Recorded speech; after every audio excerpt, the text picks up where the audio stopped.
Did you know the word deadline originally referred to a line drawn in prisons, where crossing it meant you'd be shot?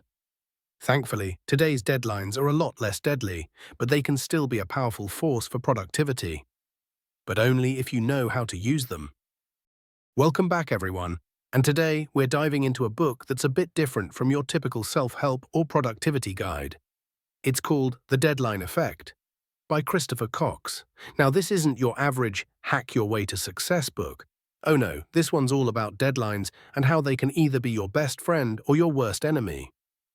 So if you're someone who's curious about how deadlines can drive productivity and focus, stick around. Trust me, you're going to want to hear these takeaways along with some real-life examples to bring them to life. But before we begin, don't forget to hit that like button, subscribe to the channel with the notifications on. Without further ado, let's start with the basics. Deadlines, love them or hate them, they're a huge part of our lives. Whether you're at work, at home, or even just trying to get yourself to the gym, deadlines are what keep us moving. But here's the thing, not all deadlines are created equal. If used poorly, they can cause stress, panic, and sloppy work. But if used smartly, they can sharpen our focus and push us to do our best work. So, how do we make deadlines work for us and not against us? Let's jump into the key takeaways from the book, and I'll give you some real-life examples to show how these concepts can actually work. The first thing we need to do is employ smarter deadline design tactics. You can't just set a deadline and hope for the best. There's a strategy to it. Take, for example, the idea of creating checkpoints, ACIDs, or interim deadlines. Think of these like mini deadlines on the way to the big one. Instead of scrambling at the last minute, you're hitting milestones along the way, ensuring steady progress. Let's say you're leading a tech team working on a new app. The final launch date is in 6 months. Instead of setting one big deadline, you break it down. First, you set a deadline for the wireframe design, then for the initial coding, followed by a deadline for beta testing, and so on. Each checkpoint keeps the team focused and on track, avoiding that last-minute crunch that often leads to mistakes. Next up is a method called right-to-left planning.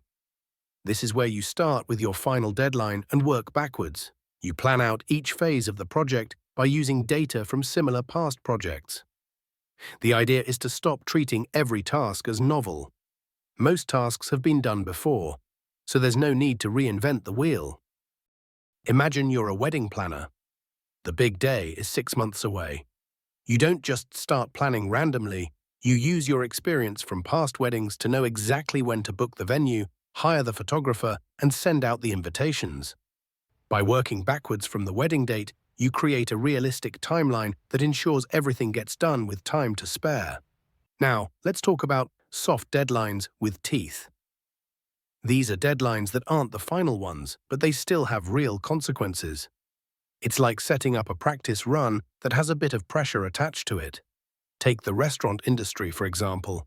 Before a new restaurant officially opens, they often have a soft opening where friends and family come in as paying guests.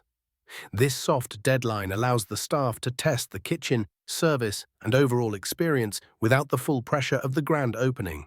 If things go wrong, it's not a total disaster, but there's still enough pressure to make sure they're taking it seriously.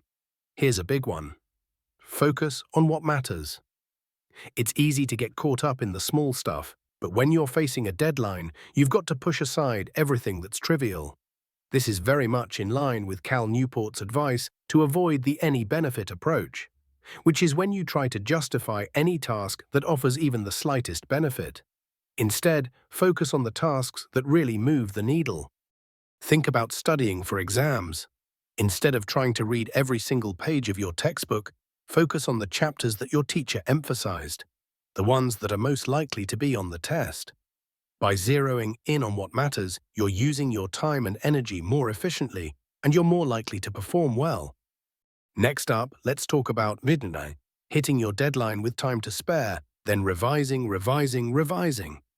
The idea here is that the best work often comes from having the time to go back and make improvements after the first draft or version is done.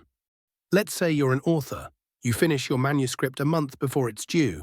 Now, instead of just sending it off, You use that extra time to revise it, tightening up the plot, refining the dialogue, and polishing your prose.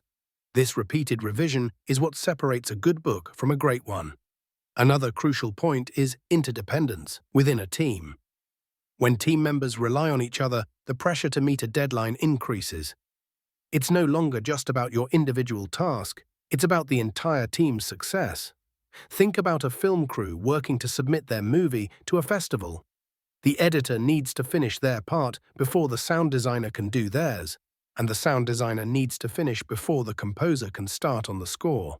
Each person's work depends on the other, so the deadline pressure is shared across the entire team, making them more likely to meet it. Now, let's discuss the importance of setting out specific, difficult goals.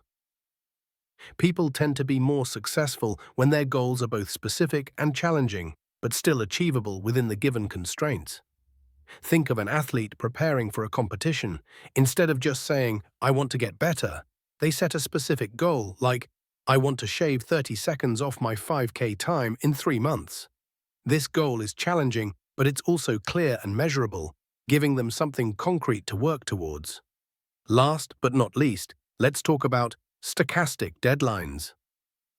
These are deadlines that could happen at any moment. The idea is that when you're aware that a deadline might suddenly appear, you're more likely to stay prepared and ready to meet it. Journalists live with stochastic deadlines. Breaking news can happen at any time, so they always need to be prepared. Whether it's having their camera ready, notes organized, or contacts on speed dial, they stay on their toes because they know the deadline could strike at any moment. So there you have it, 8 powerful takeaways from The Deadline Effect by Christopher Cox. Remember, deadlines don't have to be a source of stress. With the right strategies, they can actually be your secret weapon for getting things done efficiently and effectively. If you found these tips helpful, give this video a thumbs up, subscribe for more content like this, and drop a comment below with your thoughts on how you manage deadlines. Until next time, keep pushing towards those goals, one deadline at a time.